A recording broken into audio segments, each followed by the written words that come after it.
You won't see the camps on European soil. That's the point.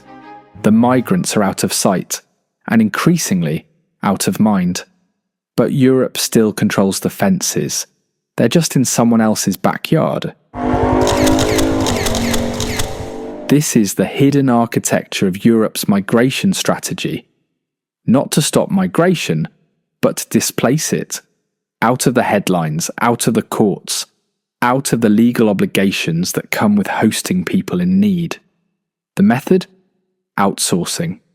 Bribe or bargain with poorer countries to do the job for you, to detain, process, and deter people far away from European shores. It's border control by delegation and moral responsibility by omission. Take the UK's Rwanda plan.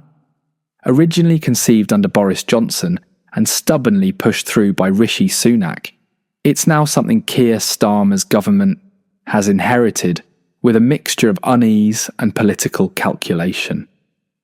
The idea is to fly asylum seekers thousands of miles away to be processed in a country with its own questionable human rights record.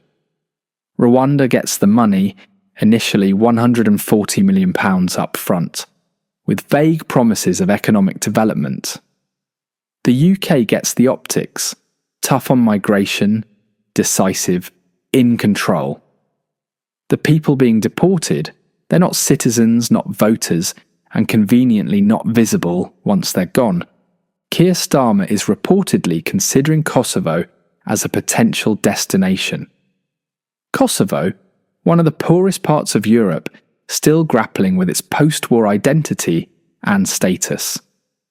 What does it get out of such a deal? Maybe EU political goodwill, maybe financial support. But certainly not an improved rule of law or stronger institutions. If anything, these deals reward weakness, undermining democracy while pretending to serve it. Italy is playing the same game. Giorgia Meloni recently signed a migration deal with Albania, an EU candidate country with a fragile justice system and a track record of authoritarian drift. Under the deal, Italy will build detention centres on Albanian territory to process migrants intercepted at sea, effectively extending Italy's border across the Adriatic. The reward for Albania? Money, yes, but more importantly, political credit. A pat on the head from Brussels and Rome. A promise to fast-track EU accession talks. It's transactional diplomacy, disguised as migration policy. Then there's the European Union itself. Brussels has made deals with Tunisia and Libya, paying regimes with appalling human rights records to keep migrants from crossing the Mediterranean. In Tunisia, Kais Saied's government has violently cracked down on sub-Saharan migrants. Libyan militias run detention centres where torture, extortion, and rape are widely documented. The EU knows this. Its own reports admit it, but keeps the money flowing anyway. Because the goal isn't safety, it's silence. Fewer boats, fewer bodies on European beaches, fewer headlines. The logic is clear.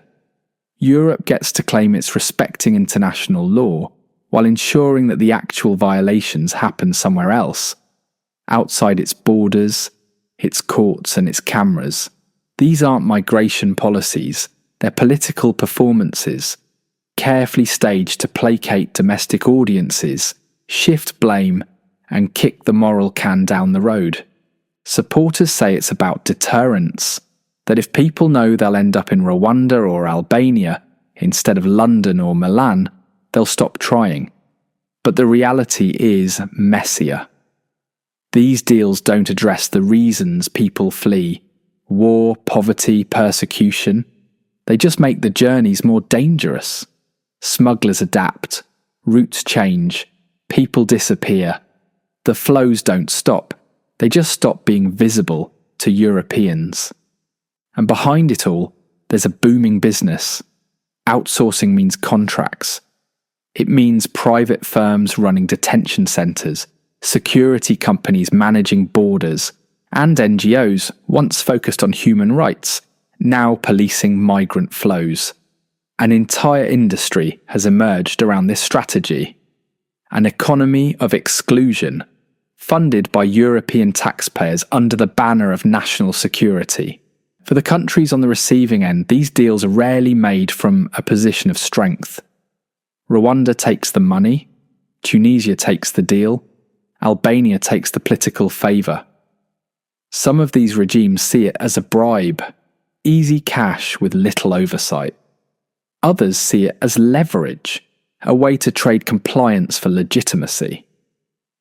Either way, it's not about migration, it's about transactional politics between unequal partners. But what it really is, what all of it amounts to, is a kind of moral laundering.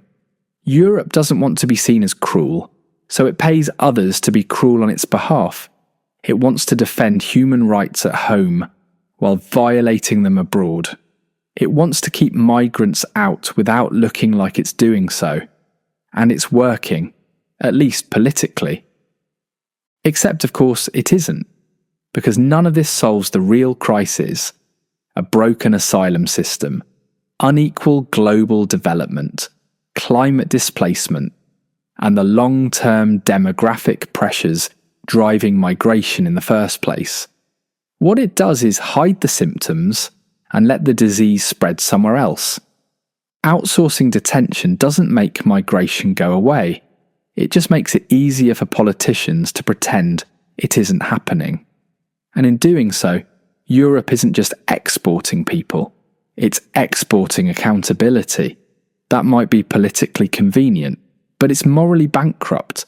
Even if you take the politics and morality out of it, strip it down to pure policy, the strategy still doesn't make sense. The numbers just don't add up.